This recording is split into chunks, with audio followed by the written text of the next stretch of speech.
बोलो शंकर भगवान की जय।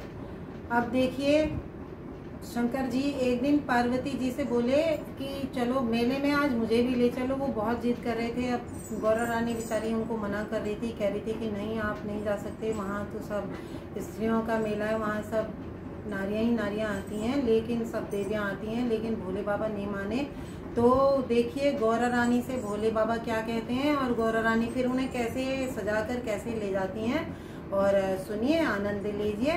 बोलो शंकर भगवान की जय। कैसी ये लीला रचाई भोले बाबा